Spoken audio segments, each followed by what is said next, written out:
뭐 일단 저희야 두 숨쉬에서 삼성 좀 피해줬으면 좋겠다 이 생각은 했죠. 왜냐면은 어쨌든 한국 팀끼리는 서로 이제 잘 알기도 하고 부담스럽죠 서로에게.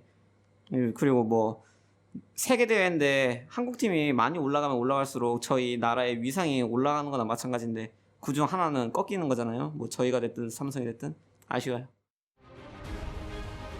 Right now, it looks like that Shen might actually be Longzhu's surprise to many. Right now, down 0-2 against Samsung Galaxy. Obviously, a great effort out of the upstarts here, the ones who clawed their way in by winning the regional qualifier against KT Rolster, clawing their way through the group stage. It was actually a bit close for them as well. They had dropped 2 games, and very few predicted they would have such a good showing so far, but Longzhu against the ropes.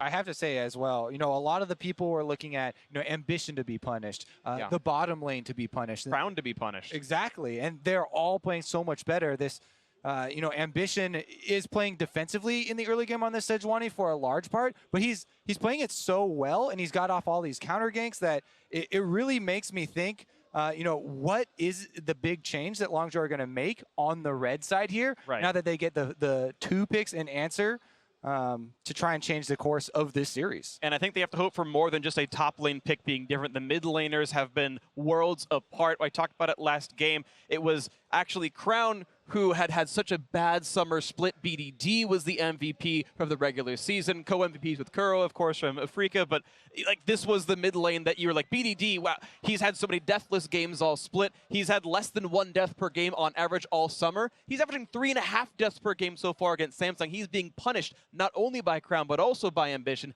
actually getting ganks off in the mid lane, and it does not look like that same Longzhu. And look, Orianna is still ultra comfort for BDD, but usually it was Orianna as a wave clear tool, while Khan was one of these big split-pushing top-side champions. Because they were denied red side for 2 games, they never got an advantageous matchup purely in the 1v1, so that meant BDD was the only one really with trumps, and him being held down and also Khan being largely trivialized by CuVee once again stepping up leaves Longzhu Gaming on the precipice of a sweep. And of course, as we switch sides, we have the bans look a little bit differently. Jace the one side, and Galio actually holding up the mantle of a blue side ban here, as Xayah continues to be dropped out from Longzhu Gaming. They had first picked up the first one as a sort of denial, and now they're unwilling to give it away. Janna going to be added to that pool once again, and one final ban to come through from Longzhu before first pick. The Janna ban makes so much sense because either they'll be taking Lulu at first pick if it's available, or they can return to the Sejuani. They basically force a ban, force the hand of Longzhu, and they can just take the Sejuani that so far has looked very impressive from Ambition. Nobody's been able to punish it early on, and it's been such a big part of the initiation for this team. Ambition playing very well so far, doing a lot for the team.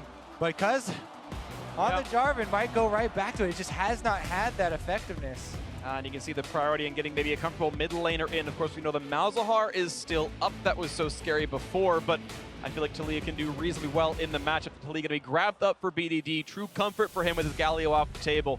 Jarvan, I think, still likely to be an early pickup here for either Cuzz or Khan.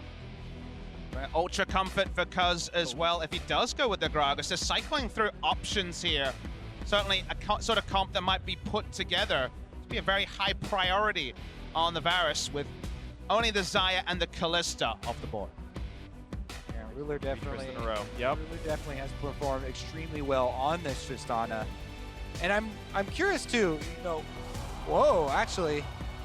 Yeah. They're going to go right back to... If it's not broken, don't fix it. Of course, the Taliyah's gone. Crown can't play the same champion, but Samsung Galaxy only adapting when the champions are banned away from them more often than not. It's like, look, this composition is working. We are out team fighting, and Ambition on Sejuani's making the early game work. There's nothing wrong with this. This time around, though, as you talked about, Longzhu, they can have a lot higher pressure here. They can draft for a lot more power, a lot more of that tempo control. Taliyah here has been huge for BDD. We mentioned how big of an impact Crown had in the last game, but BDD during the regular season was a monster with it. And I love the point you make there, Kobe, because it felt like the Taliyah was actually the thing that allowed them to straddle the line between, hey, we're going to be really powerful in the late game fights with the Sejuani and the Taric, but also they had the double roams of the Taliyah and the Shen. Having both those things meant that Longzhu really had no time to act. So not having that here, Samsung needs to find an early game pressure point somewhere to at least stop Longzhu from just playing the standard Longzhu style at least one game in this best of 5. See what they can fix for themselves. Of course, we saw the adaptation of Gragas over Jarvan, a bit more reliable engagement. Now that Jarvan's gone, of course, as well. There's still more to be played that Khan could bring out, but they obviously know with the counter pick available for the red side for a good matchup for Khan, they're trying to get rid of the scariest options. And what it means also is it's putting Cuzz on comfort. Jarvan is away from comfort for him. They want to use the last pick as a counter pick, at least on paper, playing around with the Trundle. They're just going to lock in Trundle. I guess it could be a flex. Gorilla has played it on support, but not in Korea. We have not in 2017 had the Trundle support. But Trundle is good into Taric, melee versus melee matchups. Sure, he's not probably a sense user. Maybe he does the Bond of Stone run. That's, of course, a possibility, but we're going to know Longzhu not looked at the item. So Lissandra going to come out in the mid lane for Crown. It's an old favorite. He was a big Lissandra player years ago. We have had no Lissandra outside of Cuzz once or twice. And it, again, answers that question we had before. This hard engage. You know, utilizing Taric effectively requires that you have multiple forms of this super hard engage to ensure you get this team fight. Now they've got Lissandra who can also go in with the Shen, with the Sejuani. This is, again, Samsung with a very similar strategy and kind of expecting the evolution, the adaptation of Longzhu to take away the Taliyah, yet having the answer prepared.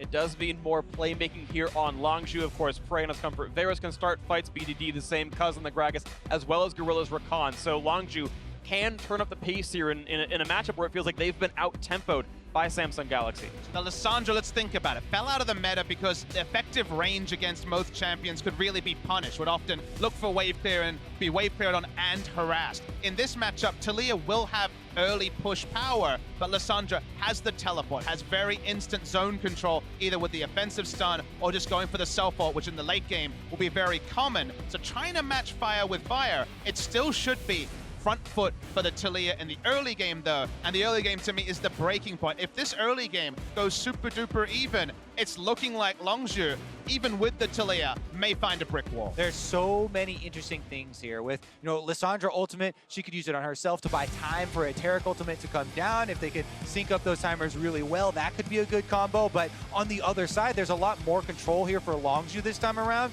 with the ability to move champions around. With Gragas and Taliyah, there's a lot of displacement. So the options are definitely there, and Longzhu could kind of craft a better team fight for themselves. Absolutely. 9 champions have hard crowd control in these competitions right now. It's going to be fun watching to see who can do what. And this might be the last time we see Summoner's Rift on stream here today. The blue squad, Samsung Galaxy, in their home colors this time around.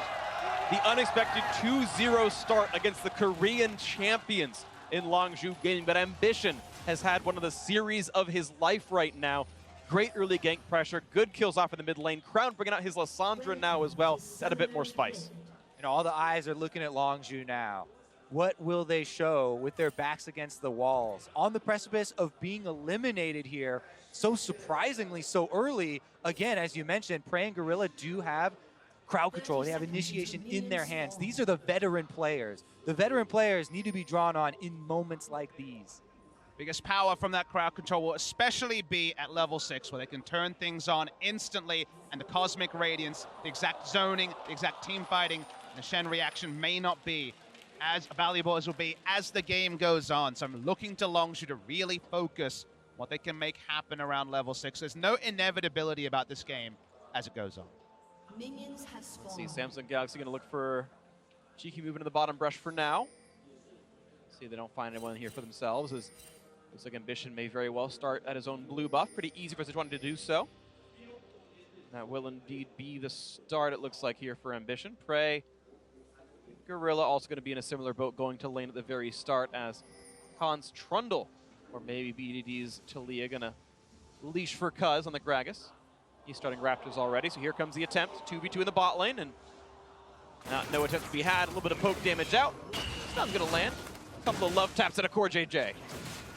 Flexibility to start at the advanced brush, because Sejuani, their single target ability to take camps, can equally happy start blue or red side. Does give the information to Longzhu, though, that's most likely a top side start for Ambition. That early wave clear for Crown, 6-3 in farm. Some of this, I think, being that BDD had spent a little bit of time leashing, but either way, he's going to be okay for himself. And there's level 2, the attempted poke coming around, and now CoreJJ can track the jungle pathing of Cuzz. He will walk by this ward shortly. Yeah, I love the bottom lane pushing up here, getting that deep ward. Even if they just see it move and just see a little bit of information on where Cuzz is, does buy some time. Ooh, Ruler walks forward to dodge the CC from Gorilla. That was pretty crucial because he wasn't level 2 yet, so no rock jump to come through. That could have been a small window for Longzhu to use. Couldn't quite make it happen, though. Han, you can see, being pushed around a bit early on, using his one and only potion. And CuVee out trading again, gets another grasp trigger off. A lot of fans would have been surprised. The game plan largely today was for space control champions, tanks or CC-wise, and Ruler really focused on with a lot of these drafts because Prey has had the advantage over Ruler at Worlds 2017. It's been a poor tournament for Ruler after an excellent season where he was a picture of consistency and ambition. That feels good. Yeah, he Down gets level, the heal though. off it as well. Gets this done. Here comes Crown. Cuzz gonna have to flash against the wall to get away. Looks like Body Slam wasn't quite ready for him. Bottom lane control, bottom half of the map control here early on for Samsung Galaxy. See if they can actually translate this into some extra advantages, into some gold values.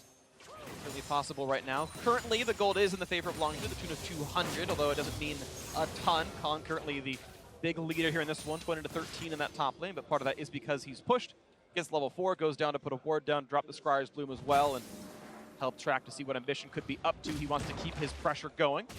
Cuzz not losing a beat. Flash down, but still able to grab the Scuttle Crab. Well, CS lead opening up for BD. I imagine that will continue as, like I mentioned, in end of picks and bans. Does take a few levels and items before Taliyah can really match the wave clear tempo there that Taliyah Q is able to create. Not just top side, but ganking a Shen is optimistic. It is right now. CoreJJ again getting some deep wards across.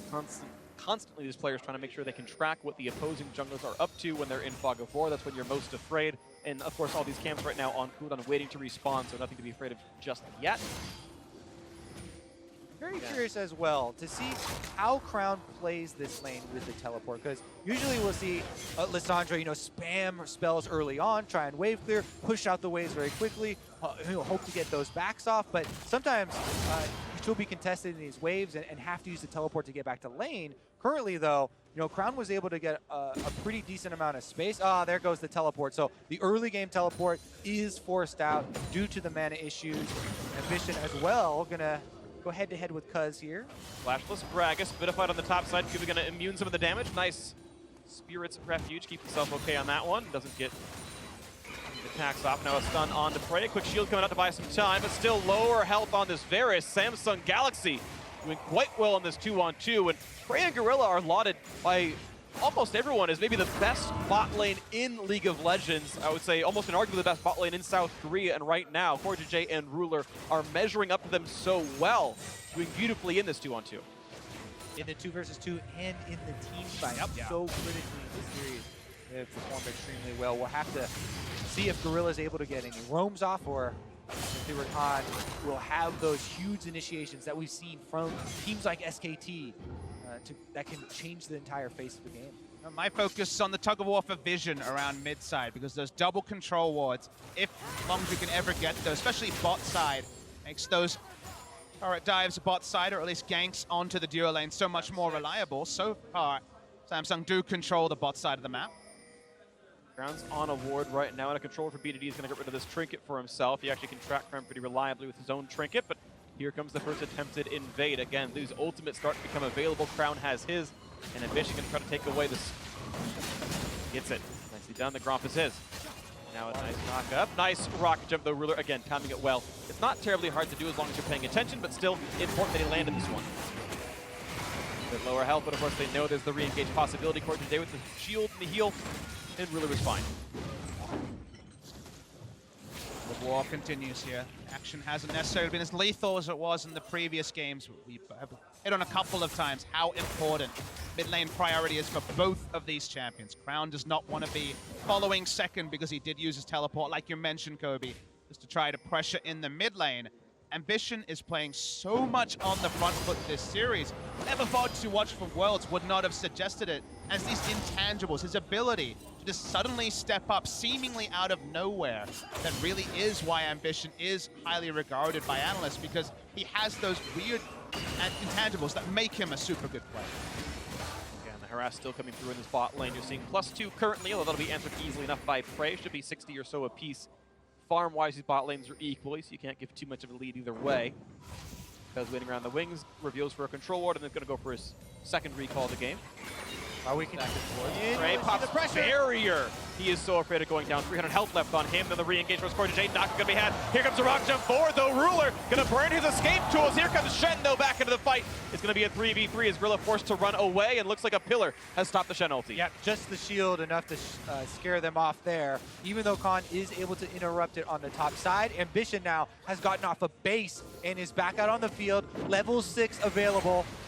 Gonna look for this one, Cuzz out of mana on this. He's got to look for a way out as BDD look to rejoin. Won't quite cut up CoreJJ, but the damage output might be enough. Couple more shots to do him in. One more auto might be lethal. The heal comes in, and the re-engage for Crown puts him away. Keep his teammates alive. Cuzz dangerously low, smites for health. Here comes the backline axis. There's Ambition now on the wrong side of this battle, finding a bit more. They're running back towards the team. The blue buff still whittling away, but looks like blue will be secured by Samsung Galaxy. They're able to fight their way out and take the blue buff prize in the end, even without the Stand United having been burned earlier. Samsung survived. A beautiful passage of play that was bloodless, but still advantage Samsung. Picking up the blue buff, they were first to contest.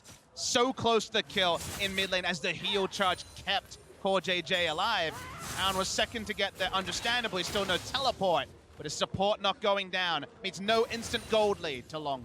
BDD wish he had a little bit more mana, a little bit more juice in the tank. But such a valuable resource early on and nothing left. Now we reset back on the game. Equal gold, pretty much equal experience across the lines. Levels, one small lead for Ambition, currently 6 as Cuzz is not, but it shouldn't take too long. And this guy on your screen right here, this Sejuani, 3 games in a row. It is just worth repeating time and again how much better he has been in the knockout stage, not being picked off, getting the ganks up successfully, night and day. And look, it's so hard to explain why Ambition is highly regarded, why I respect him as the best jungler in this tournament based on the top 20 rankings, because he can have passages of play, as the 0 kill involvements in the first 15 minutes shows, for long stretches that make you go like, wait, why is this guy great? He's not the explosive jungler that Peanut was at Worlds last year, for example. But his ability to really be smart in the mid to late game wasn't a factor in the group stage, where early game he was falling away. But he can also step up, read his enemy jungler with a couple of days to prep, actually have a system in place to shut down what has been so good for Longzhu. And he's a player who's almost been replaced as well. The spring split at the beginning of this year, Samsung Galaxy signed Haru. And Haru played about 3 times as many games as Ambition did throughout the spring split, and Samsung Galaxy did pretty well for themselves. I think a 3rd or 4th place finish there in the LCK. And then in summer it changed, and Ambition was getting the starts more again. He was actually being much more successful as a player, getting the starts here at Worlds as well, but has regained his composure very clearly this split. But again, a player who was almost replaced, doing so well at Worlds now. Now the fight continues the bot lane, the ulti coming across, and won't be too much there, as it's going to be a dissuasion of damage. Longzhu forced to run away, but no summoners down. Yeah, even though Cuzz is there, when the Taric ultimate comes down, they don't want to go for any more trades. Ambition is in the river, always mirroring here, and he's ready to pounce. Advantage for Longzhu is that Arn has continued to farm up. He is still a win condition in the 4-1 later as the game goes on, and no proactive Stand Uniteds to punish them so far. They're very ready, and that's why Longzhu are giving them room to work with here, setting up all this vision because they have this advantage. Stand United is available, the teleport also available, and that's why Cuzz is just waiting for a counter game.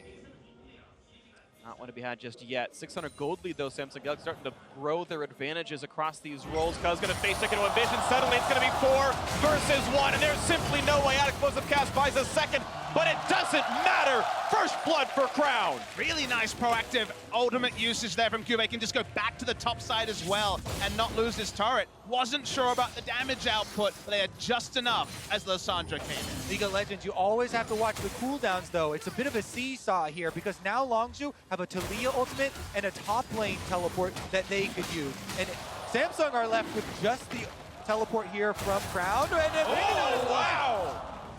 Crown, of course, ulti down for the roam over, has to get pushed out of the lane, and maybe BDD finds something for Longzhu. The ward did see Ambition go over the back of the Dragon Pit, so Longzhu know that he's there, and they're kind of just walking over leisurely. He's seen now, actually. He's on a trinket now.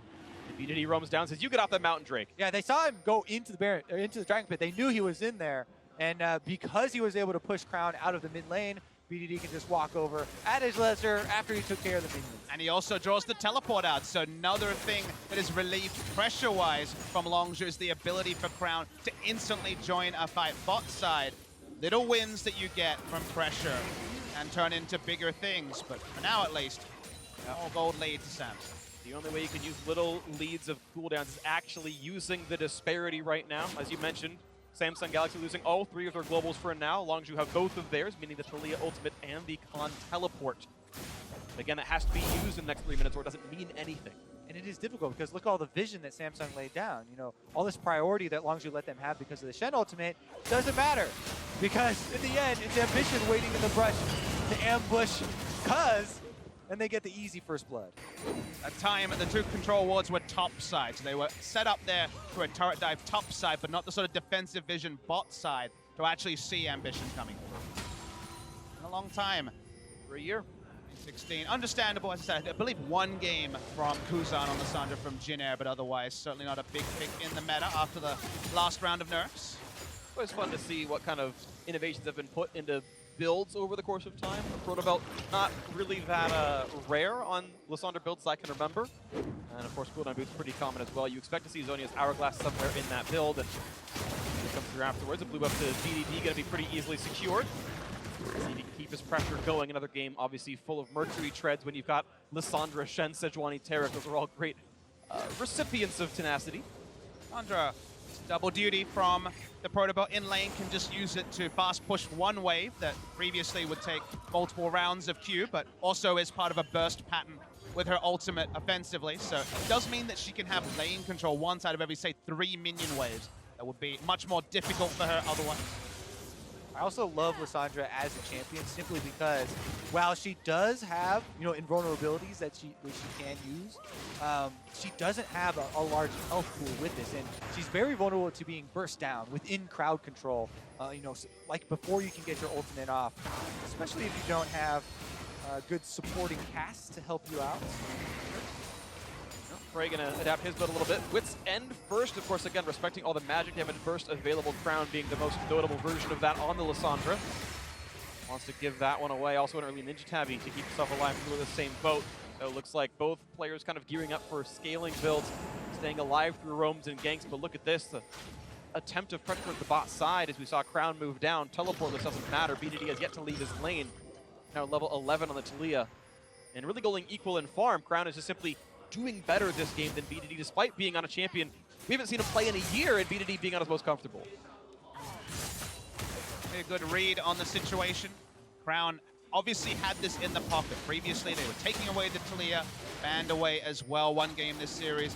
Now just something he cooked up over the passage of time. It's one of those things where, as the meta evolves, you remember, hey, actually, it could be a decent situation. It's not just, hey, Lissandra counters Taliyah. Certainly not true, but the way they're using it fits the game plan. In the late game, big criticism for Lissandra is 1 CC and that's all she provides. When there's 3 others, Clean's not going to be a factor there. Adaptation is so incredibly important here on the world stage. We already saw, you know, innovation take effect. Aqua gonna do some of this one, but they could get some more of the damage on this as the ulti comes across. They're all invulnerable. Gorilla stays alive, but Frey not gonna be as likely, maybe. Barrier Pop staying alive a bit longer as it re-engages here. Khan's teleport there as well, and Crown, again, first to the scene. BDD gonna walk back to mid doing nothing.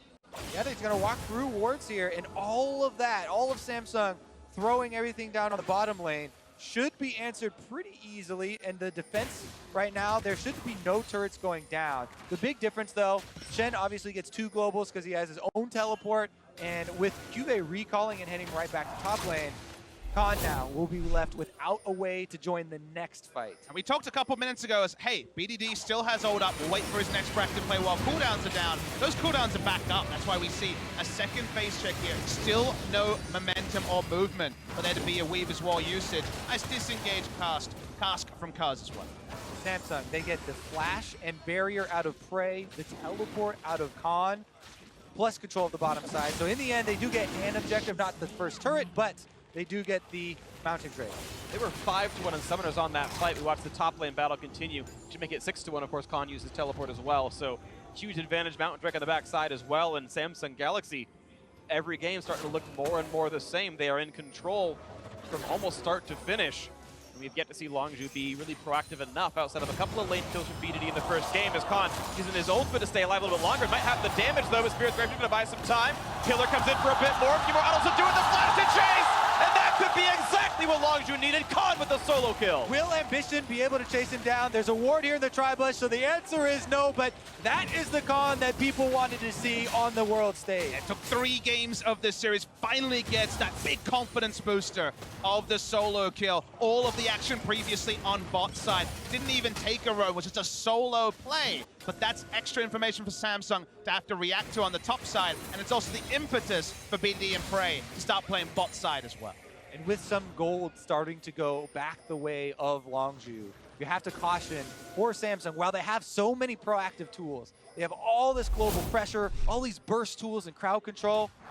Later on, once you get to the later, longer fights of the game, it will be a bit taxed to find some extra DPS. Here we go is another look at the massive healing that you get with Trundle. The ultimate, he's able to shred resistances. Gets tons of healing back on the frozen ground there as well. He's able to turn that fight around. All of that even through Bramblevest. You look at CuVee's items, there are no new purchases there. He had Titanic, Hydra, and Bramblevest last time as well. It's not getting better for the Shen. So Khan keeps stacking up again, looking for more to do. This time gonna kill the wave behind the turret. Hope to find some more pressure for Shen to wait for that easily though. Samsung are accepting this. They have 4 control wards bot side to continue to deny BDD, making a proactive play bot side. And once again, re-invade onto the blue buff. Weaver's Wall continues to be held onto. Second steal here. Easy enough for Ambition with the passive. There you go, 100 gold picked up. The blue buff once again stolen away. Samsung Galaxy, they've got a lot of pressure on this bot side. This Tristana and the rest of that squad out laning Prey and Gorilla. Again, you know, they have to give up this territory because while Khan is able to push past the turret and he's farming between turrets and these minion waves, that just means that CuVee is free to use Stand United whenever he wants, and there's no teleport for Longzhu to answer, so effectively bottom. Knockup is there, getting a bit lower. The charm in, the barrier pop. There's going to be a re-engage back into the turret. Can they find the kills? The ulti pop for the Shen. The ultis are there, the shields. He's going to stay alive, and the stun. The top coming across. Cuzz going to drop for the first one. And look at the Goomba stomp forward. Ruler wants a bit more. BDD's wall only buys them the time to run away. 1-0 Samsung. As we're about to say, effectively bottom lane is Shen's domain, and Samsung are able to force the fight that they want under the turret.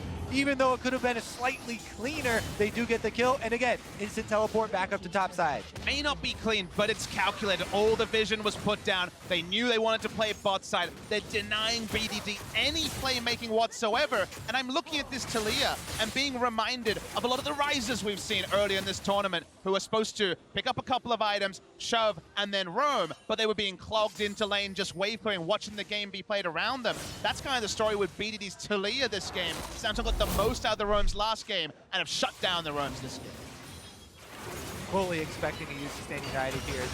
They get engaged on by Gorilla, and then the Taric ultimate hits as they get knocked under the turret.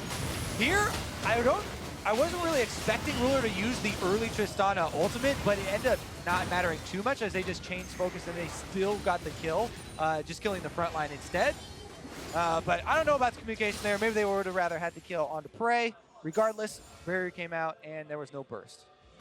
It means this is still a Samsung Galaxy winning in the early game, finding the plays to be made across the map. Crown's Lissandra has Leandri's Torment done now as well. The Dark Seal and 2 stacks feels not too bad as well. Infinity Edge not too far for Ruler. Scaling continues here. 2-0 team. And even more critically than the kill that Samsung get down there is the turret kill. The first turret bonus that they get. Just see the flood of control wards go through Samsung's inventory after they base after that fight. You know, all of the control wards to take over, rotate up to the top side, move Ruler over there, off of his extra static shiv and BF sword here. He's ready to control the minion waves, and Samsung move in to control this quadrant of the jungle. While Khan may maintain his 1v1 matchup against Shen, it was after Shen had already pushed the minions all the way, so any sort of split push hyping was going to take a lot longer to set up. More time for Samsung to get turrets very, very low, top side and mid side. Longzhu again, but this whole game in neutral. Must be so desperate to turn on the star like we know they can. If they can't on the day, it really means nothing. Definitely the case here. The best of 5 is how you play on the day you play the match, and right now it's Samsung Galaxy, much the superior squad. His mid lane out are going to fall as well. 2-0 on turrets. The Mountain Break already there from a while ago. And the Infernal Break spawning in 35 seconds. Longzhu's dual lane put to the top side, but Ruler with the static shiv has plenty of wave for you can see. Even though he's literally alone 1v2 with the rest of his team 10 seconds away, there's no even attempt of an engage from Gorilla. They know that Trista is safe. They know Ruler's a good enough player, and he can do anything he wants. I do think that they should reposition him maybe for this Infernal Drake, because Samsung right now are running with so much pressure. They shouldn't give up any neutral objectives. It should be very easy for them to reallocate. There we go. We see the bottom lane going back down to the bottom side. Shen will go back to the top side. And even though this time around Khan does have teleport, they've been able to eke out this lead, as well as all the controllers that we mentioned, and take control of this Infernal. Looks like a trade though real quick. They're leaving Prey in the top lane. Now that turret was already low from all of Khan's hard work, but no one's here to help push back CuVee. But CuVee doesn't know that and doesn't want to contest for this turret, so it will be an outer turret picked off, although Samsung Galaxy almost by default do this Infernal. Not often a trade you'll make at 23 minutes with Baron up, but no realistic Baron pressure there from Longzhu, so we'll get the Infernal with the high value associated with that. Roam into the mid lane. Almost no turret damage on Lissandra's turret. There's not really been any pressure. Crown's held up to the matchup quite nicely, and he's gotten out of his lane several times as well to help out the squad. As they now go for Baron pressure, of course, as you mentioned, that's been spawned. About 24 minutes into the game now already. Is top scuttle going to be there easily enough? And we can see what Samsung Galaxy wants for the lane assignments now. Ruler's got the Infinity Edge power spike. He's as powerful as he needs to be. This is only green skies from here on forward for the Tristana player. Prey at least does have Rage Blade, but still no Hurricane for the triple melee. Not just yet anyway. Lane is long. Trundle getting some damage onto the outer turret, but Shen's happy to surrender ground. Giving away an outer turret by no means is a big deal. But who's leading, maybe continuing mid lane, taking a couple hundred health as well. Maybe Longzhu can start to find the split push power. You're seeing, of course, Crown top lane uncontested himself, gonna sacrifice some minions to that red turret. Khan hoping to push back CuVee. It's gonna be a bit close, hasn't popped his ult yet. Can when he goes for the all-in, no stun to be had, but again, Crown getting complete alone time top lane. BDD taking the long road over as the turret's taking more and more damage, and the minions are dying with no golden experience gained at all. BDD has continually had to give ground here. Crown just running over the map. Ambition now also invading on red side, and they might actually find each other. You're back up though, so for now, Longzhu are still stunted. You see Prey still in mid lane. Does not have a Hurricane complete, still went for Wit's End. And the Rage Blade, still fiercely single targets, so shoving advantage for multiple members on Samsung on the Varus. TP advantage, honestly, teleport seems to be just faster to use than Weaver's Wall, which PDD's only really used to keep his team alive and stop the chase, but now Khan has gotten into the mid lane and ulti coming across a trade of them. As the ability comes in only for a moment, now they're re-engaged onto Cuzz, he's gonna get low, but Pop Guild stay alive a little bit longer. Now on a Gorilla, chomp down, and that is a dead Rakan. The flash forward, the taunt is in, they're gonna get the next one as Prey is gonna fall as well, and the chase continues for Ruler, getting a double for the Tristana, and CuVee gets the kill on top of this one, 4 for 0. 4 clean kills here for Samsung, and that will be Baron as the reward as well. This was a multi-man flank. Ambition was coming from behind the members of Longzhu, and they immediately make the call. Teleport in, Stand United goes, and Samsung clean up. It was a multi-step plan. They have been being able to pull off flawlessly today. They have just taken over red side control. Suddenly Ambition's behind. The kills are confirmed. BDD can only watch in horror as the team goes down, and they'll hear that blood-curdling sound of Baron dying again. And the rope is getting shorter, the fuse burning down. This game soon to explode, 7,000 up, and you can watch this fight again. Khan cannot get enough done. See how clogged all the members are of Longzhu compared to so many options, so much control of the top side. BDD rides in, but fight's almost always done. Yeah, Longzhu, I mean, they make the call for Khan to come in here with the flank. He's actually the one that started out. But Samsung, they were already deep in enemy territory. As you said, Ambition was in the red quadrant, and they immediately react with the Stand United and the teleport. They were just waiting for this. It was kind of the dream for them to start out the fight this way, and they pick Longzhu apart. BDD was in the top side, nowhere to be found. Now, here come the Baroned up Samsung Galaxy Explosive player. cast almost brought in Ruler, but not quite enough. Now BDD cleansing away, just barely stays alive. Will there be a re-engage? Khan getting lower and lower on health, at a half HP, but gets the ulti across to buy some time. Nice re-engage from Gorilla, but Prey so low he can barely even auto-attack. And no kills to be had, and not enough meaningful damage. His mid lane will still fall, despite Longzhu's best efforts. happy to keep fighting as the gold values are so low for Longzhu, but the items are there, even though it's a pretty cheap build onto the side of Prey. They keep forcing forward, they keep taking objectives. They're gonna happily cut to the bot side, take another turret. No defense to be had. CuVee and Ruler gonna make these attacks land. Explosive charge to hit there, and there we go. 5-2 in turrets, the 2-0 on Drakes as the Baron buff continues to push in as mid lane also under fire. Cuzz not gonna find anything. So many people. We're talking. Oh, Ambition actually has got everyone after him. He's got no flash, and there's the knock-up. This could be enough to get one kill, but it would only be the second kill of the entire game because bot lane is still under fire. So though Prey gets his first kill, the inhibitor likely to fall. 5v4, teleport flank comes in for Khan. This is the big play that Longzhu needs. They're trying to chain together the kills here. BDD has his ultimate as well for Taliyah. And Khan's in this mix. Can they get Ruler? Gets over the wall. He's safe for this one. CuVee might not be so lucky, but he jumps across as well. Maybe CoreJJ, the one sacrifice. He does not have flash, but to only get a single kill is not enough for Longzhu. Again, the Baron buff here. Crown pushing on top side. They get another turret. And even though Longzhu chased down 2 kills, it is just a drop in the bucket. Longzhu were the proactive team that always forced their enemies to trade down. They were the team that would get the vision forward and profit from the vision, but they have played this series in darkness. And Samsung Galaxy, who in many games I would watch, would never put together any forward vision, have owned the vision battle and kept Longzhu just clumped together, hoping for the best. Good filler here from Khan. They are able to chase it down, but as you point out, on the mini-map here, you see this is in trade for an inhibitor turret due to the Baron buff on those 3 members. Tristana rapidly able to take those pressures. And then again, as you know, the teleport to follow.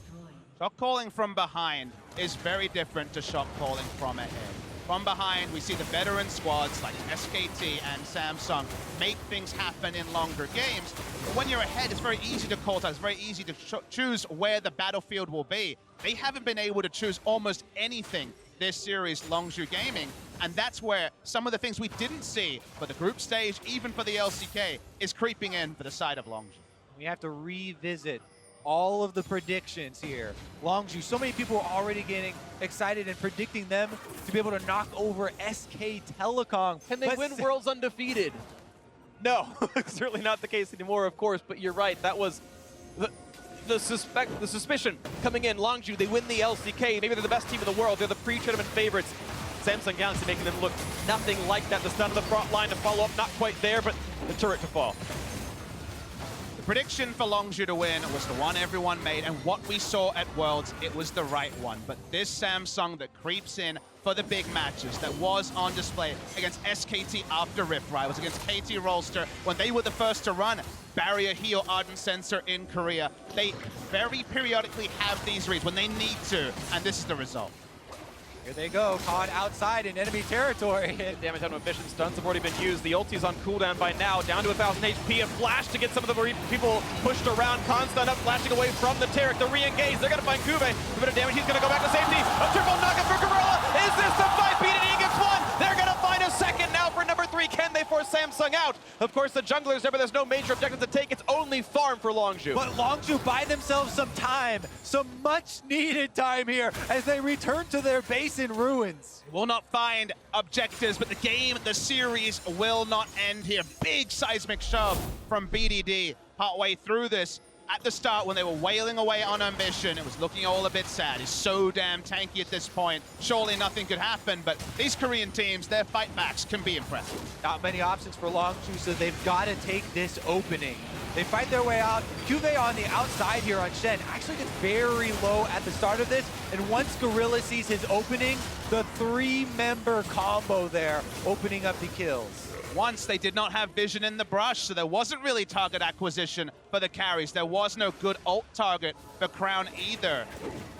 That was certainly not something we'd expect given how the game has gone, but it was with an inhibitor down. It's the sort of mistake you can make and not give over control to the enemy. But at least the amount of tempo Samsung had is starting to slow down. It might fix the mental state as well of Longzhu, who've been nothing but losing ground the entire game, hoping to build it back up and fitting for Taliyah, try to get their ground back here on this one. 9,000 gold down, though they've got a lot of work in front of them. As the darkness continues to grow across the map, Prey's Hurricane, that's an important spike for him. He's going towards Ruin King, so he will become an incredibly efficient carry in the near future. Ruler, of course, already there on 4 major items on the Tristana. Let's talk about how Samsung this series have always had their AD carry an item and a half ahead of his opposition from their bot lane focus, from the smart control ward. They had this game trivializing the roam potential from BDD. Prey greater than Ruler was one of the core tenets of a prediction for why Longzhu would win this series, but it hasn't been relevant because they've never had parity in team fights. And so much as well due to this Shen pick. We've criticized so many teams, throughout this tournament of not utilizing the Shen pick well, not utilizing that global pressure well. But Samsung have done it so well here that they've been able to consistently invade on that blue quadrant of the jungle of Longzhu, take control, force them to give up slowly but surely small edges in that area. And now they're knocking at the door, and Khan is answering. Looking for this one, half HP pops guilty, but how long can he stay alive? He's trying to take up the front line. Ulti coming across from Varus will find a couple of roots as the Taric pops as well for the invulnerability to re-engage. In comes Crown, he can't even be touched, pops the cell for the slow, and the first one comes in as Trundle drops the second as well as Cuzz is gone. The rocket jump forward, Ruler wants a third. They're gonna get a stun on Prey, he's to lose his life as well. Number 4 and 5 next up for the chopping block as BDD can only run away and hope his base won't lose without him, but the rest of the team ready to push through the bot lane. The wave already pushed the inhibitor. Easy to drop. Samsung Galaxy defying expectations. 3-0 was a likely result, but not in the way you expect here. As they look to knock down BDD, he can barely wave through the Protobout to land, the stun, the root, the ace, and there is nothing left to stop Samsung Galaxy as they take down their first opponent. They are the first in the semifinals, and who can really stop this team?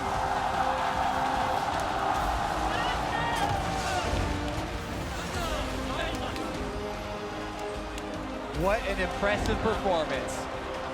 Last year's runner-up, this year coming in with so much less excitement due to the performance in summer. Some of the key members, Crown, struggling a bit, but rallying so heavily here, coming out with defiant strategies, executing on different team comps, utilizing Shen so well, just so many things.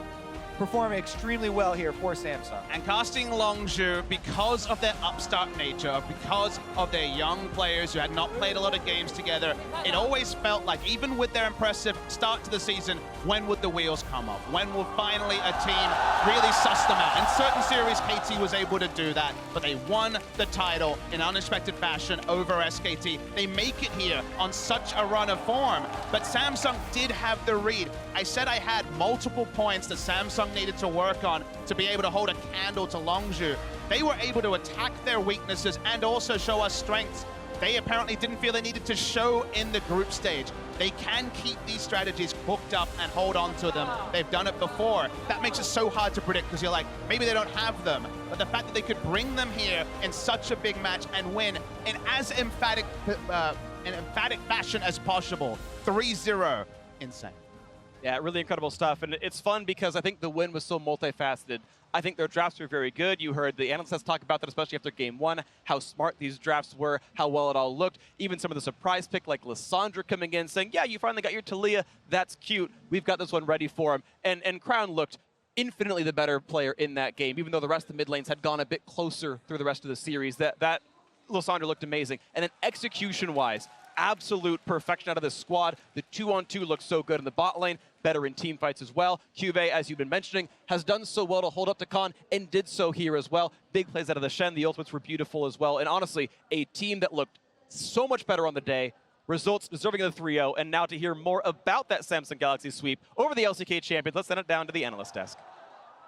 Thank you very much, gentlemen. A crushing 3-0 victory for Samsung Galaxy over, again, the only remaining 1 seed from a major region and perhaps the pre-tournament favorites in Longzhu. I'm just astonishing and spectacular. Exactly, right? It's so amazing. We all want to jump in here because it's so good. Crown wasn't kidding. They actually were holding on to their strength.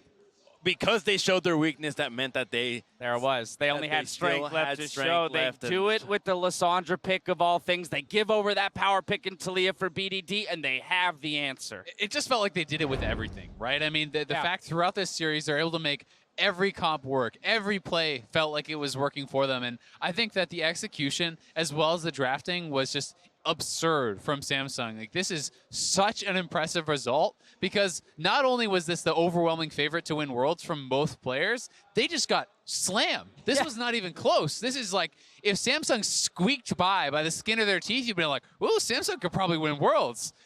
They just 3-0'd them. Exactly. This was easy. So many things needs to work for you. Again, you got to outdraft them. You got to outplay them as well multiple times to actually 3-0 an LCK champion. Game 2 was so one-sided. Game 3 was so one-sided as well. Only game 1 we really felt like, okay, this is super back and forth. Both teams can still win.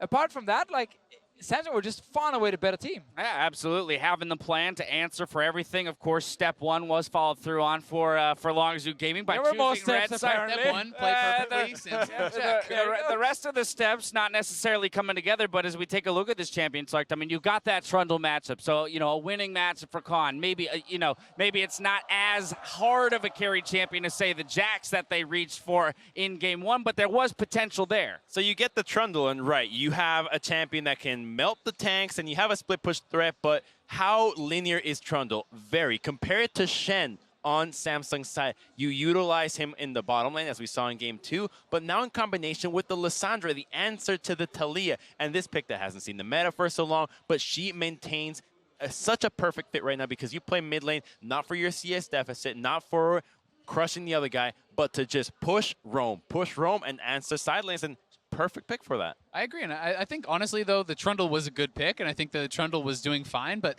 when the rest of the map loses, it's very hard as a split pusher to be able to actually take any advantage that you do have for yourself and get that going. And you have to also look at mid lane. You know, when did Taliyah ever get up to the top lane to snowball that? When did you see them executing on what their game plan was, which was very clearly get the Trundle ahead, use Taliyah to get up there, snowball this lane with Gragas, with Taliyah. You know, get this to be this dominant split pushing force. It just never happened because I think A, of the Lissandra, B, how well the bot lane is going, and the fact that Ambition was able to always, it seemed like, have priority in the jungle. Exactly, like, again, the main win condition for Longzhu all summer long, it's been mid lane priority from BDD, ability to go top and snowball your top lane, and while your bot lane stays safe and just plays 2v2 and never dies to ganks. But 2 games in a row now, we had mid lane priority going in favor of Crown. And that, again, is so important because it means BDD has no impact. The first game we had impact, Azel, as you called out, he threw the entire thing away. And when we come back, I'm going to get into that matchup specifically, but we have the opportunity to talk to a couple different players on Samsung Galaxy. So in the wake of their upset win, let's go ahead and send it over to Shox,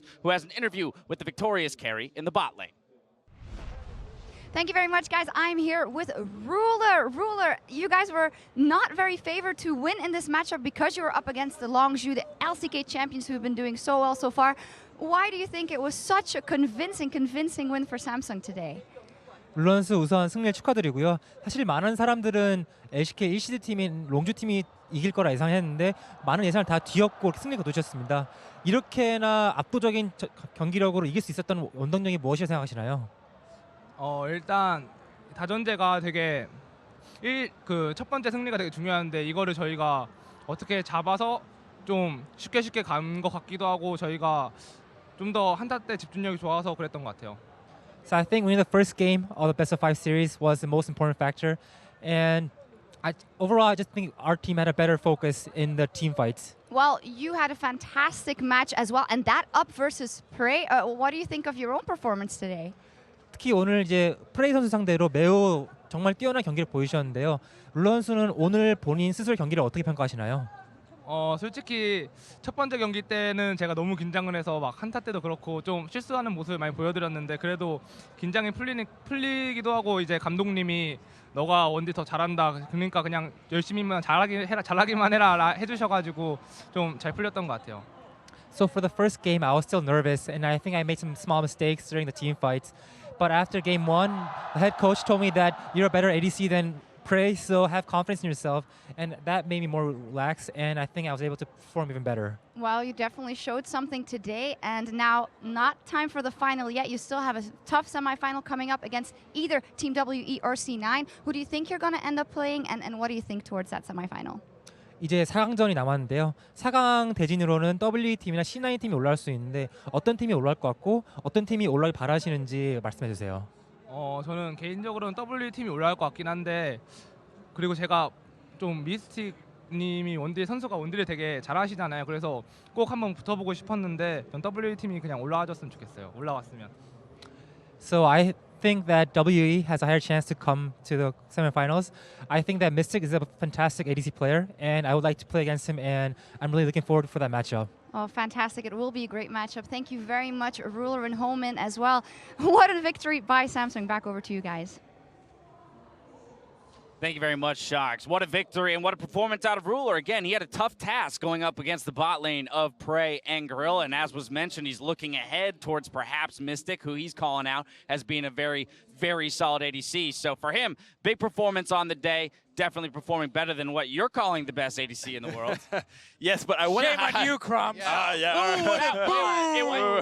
wasn't a dig. That was just, that was the setup. Look at you, what happened because we know of that. you hate it. We know you hate it. Never mind that all of us call him the best. I want to highlight what he said, though, for this series, which was him thinking that the first game was the most important for the mental aspect of the game, and what the coach told him as well, that told him, you're a better AD carrier than Prey. You're going to pull through. And that, to me, just shows that, hey, these games are so multifaceted that it's not the draft, it's not the execution, it's not how you communicate, but how you actually feel on the day and the trust you have with your teammates. And I think that the coaching staff really step up. If that's what I'm hearing now, I'm hopeful for Samsung in the next games. And I think you make a really good point, because to put on a performance like this, it can never just be one thing, right? You can't just win draft. You can't just execute well with a poor draft either. It needs to be a full combination. And I think that's really what we saw from Samsung today. And honestly, I thought Ruler was being pretty humble, because I think he had an outstanding series and seriously outclassed Prey today. But, Deficio, I want to return to that conversation now that we were having before the interview about the mid lane matchup in particular. All tournament long, we've been seeing the impact of things like the Galio and the Taliyah, along with a Shen, in affecting those side lanes, and in particular the bot lane. Well, hey, those two things get taken away from you. There are still more picks available now, as proven by Crown with the Lissandra achieving very much the same thing. And that's the beautiful thing about these best of fives, where we had like a week to prepare, because you know a pick like Taliyah might come through. You need an answer to it, and they come up with this Lissandra here. The first time we get to see this youth doing Worlds specifically, or doing the group stage and now the bracket stage. So I like that kind of preparation, and it shows you a step ahead of the enemy team. Because clearly, there was no Lissandra answer from Longzhu. They went cleanse Orianna.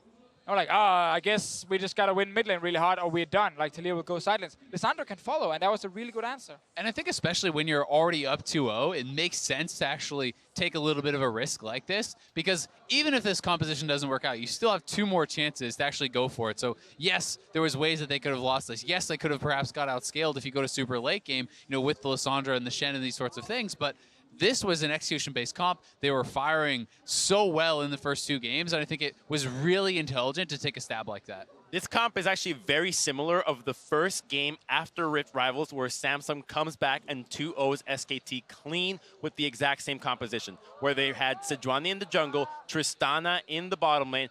Back then it was support Braum, but they run Taric instead, and then you have your mid lane with Taliyah, and the top lane was kind of like a tank and a carry with Camille. But it just shows that they are so practiced with this composition that they knew it inside and out. Now, we're going to get to talk to CuVee in just a moment. Before we do, I want to take a look at this 4-0 fight out of Samsung Galaxy in the mid lane. They definitely had control of the team fight phase. This replay brought to you by Acer Predator. Yeah, and I've got to say CoreJJ was so pivotal with the Taric ultimates. You know they can go aggressive with this. Ruler as well, positioning aggressively on the side. He knows that he has the support from his team, able to get so much damage out in this fight. And when he sees the opportunity to jump forward onto Prey, the game is over. What I see here out of Samsung is immaculate communication.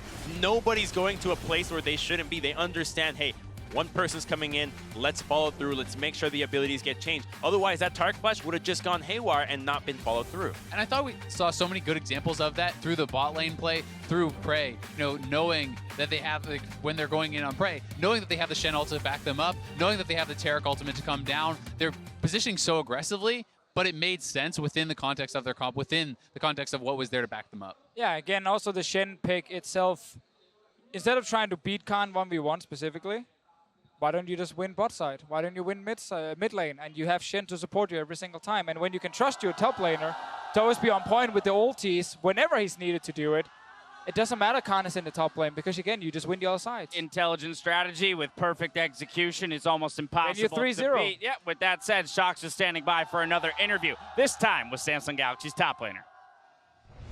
Thank you very much, guys. I'm here with CuVee as well, who had an absolutely amazing series, and that over Khan. So first up, CuVee, why do you think you were able to triumph over Khan so hard today?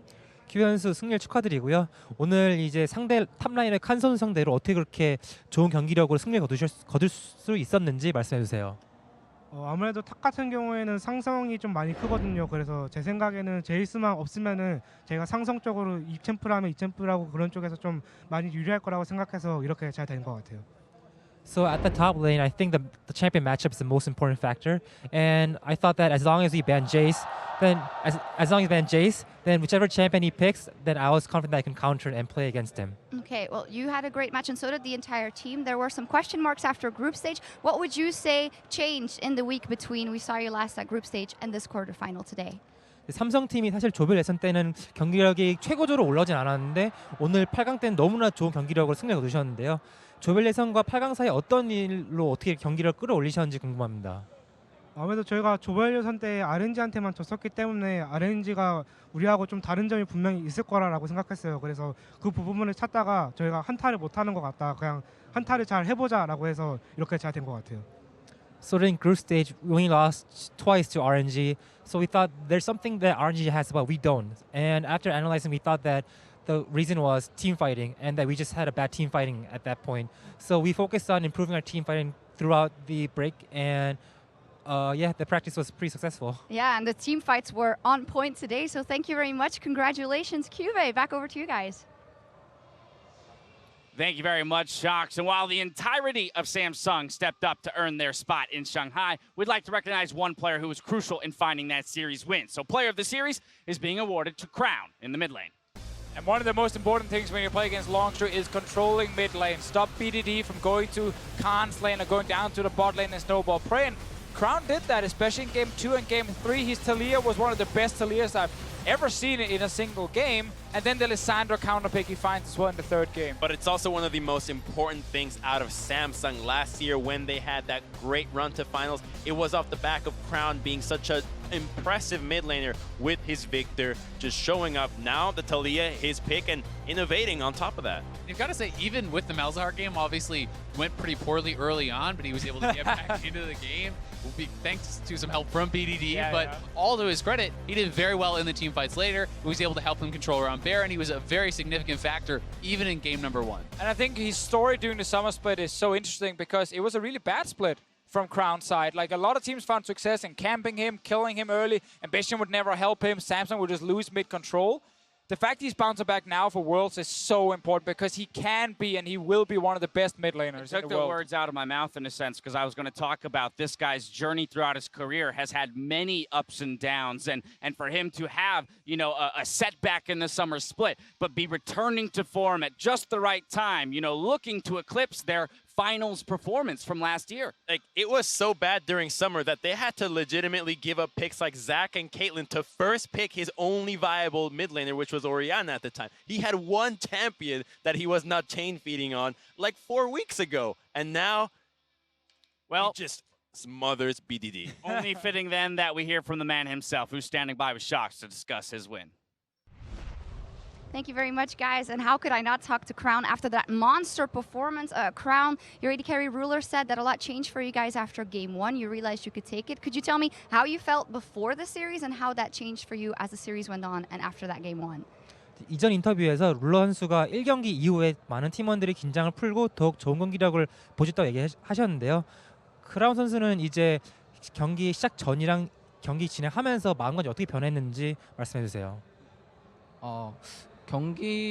저는 경기 시작 전부터 계속 그냥 시작 전이 아니라 며칠 전부터 그냥 준비하면서도 그냥 떨어지면 떨어지는 거고 올라가면 좋은 거고 약간 그런 식으로 마음을 비우고 해서 별로 긴장도 없었고 뭐 흥분도 별로 되지 않는 대신 이제 이기니까 엄청 기분은 좋은 것 같습니다. 네. So before the match, even a couple days before, I thought that I shouldn't be too attached to the results, but just put my best into it. So I wasn't too nervous coming to the series.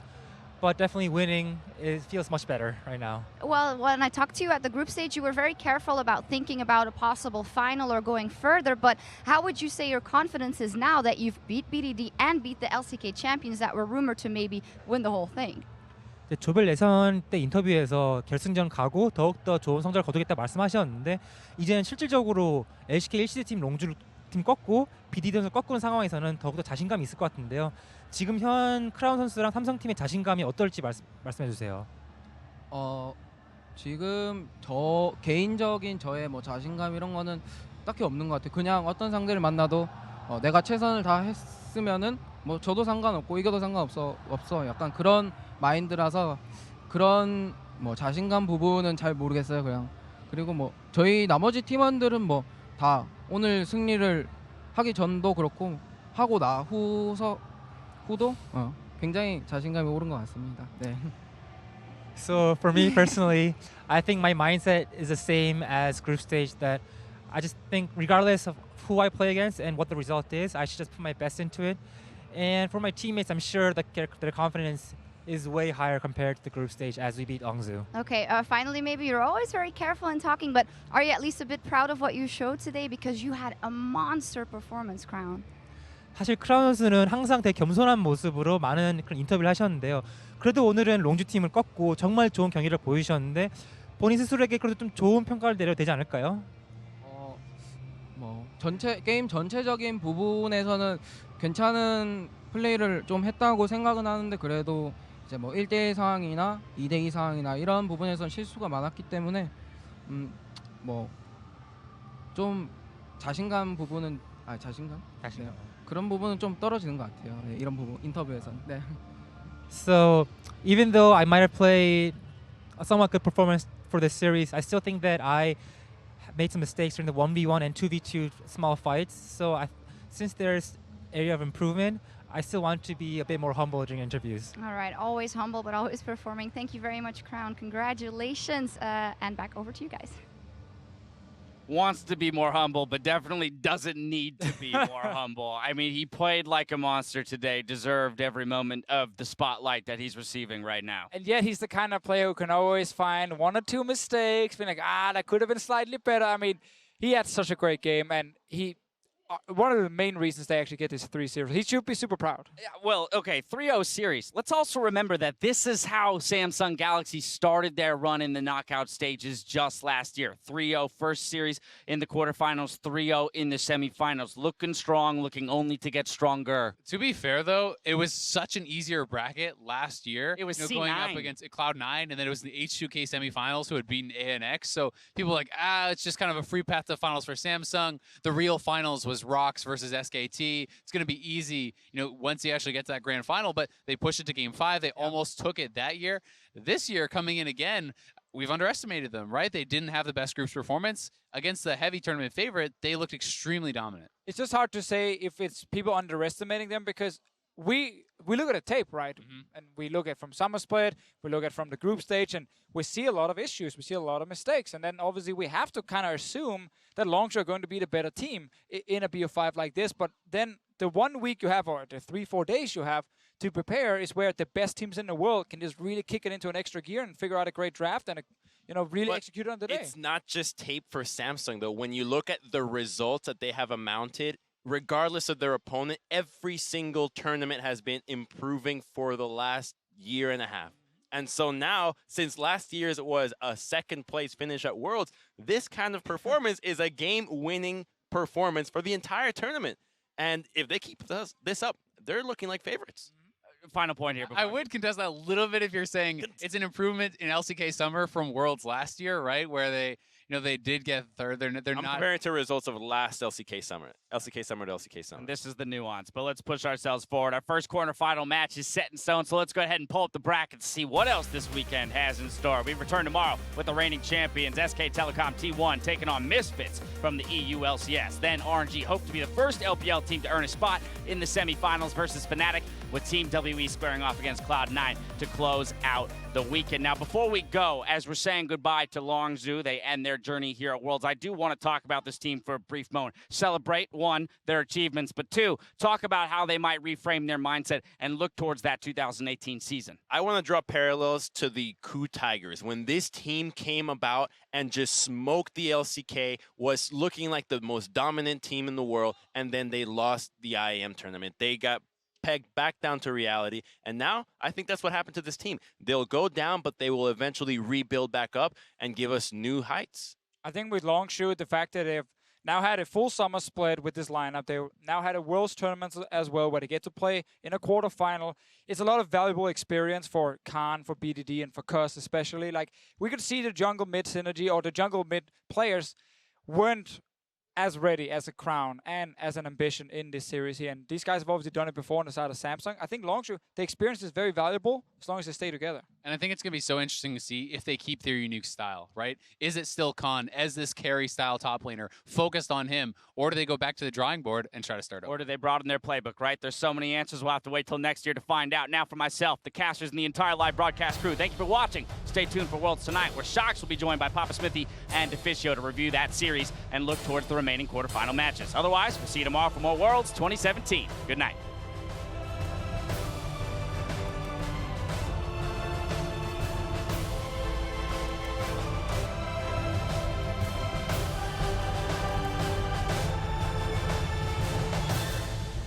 Welcome to Summoner's Rift, and ladies and gentlemen, quarterfinal 1 of the 2017 League of Legends World Championship starting right now.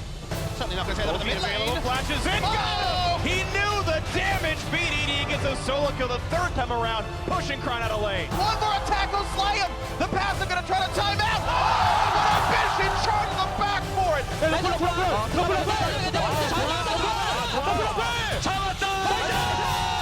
Here comes the wall. There's nowhere for Longzhu to go. Ulti pop as well. They're going to be durable for this one. One kill. Make it a second one. The barrier pop means nothing, and the second kill comes in 2 for 0 in the bot lane. Samsung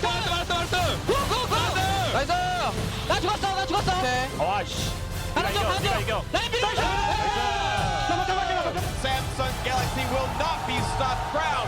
Perfect kill for the patient. A sub 30-minute Game 2 win for Samsung Galaxy. Cuzz going to face second to Ambition. Suddenly it's going to be 4 versus 1, and there's simply no way out. Explosive cast buys a second, but it doesn't matter. First blood for Crown.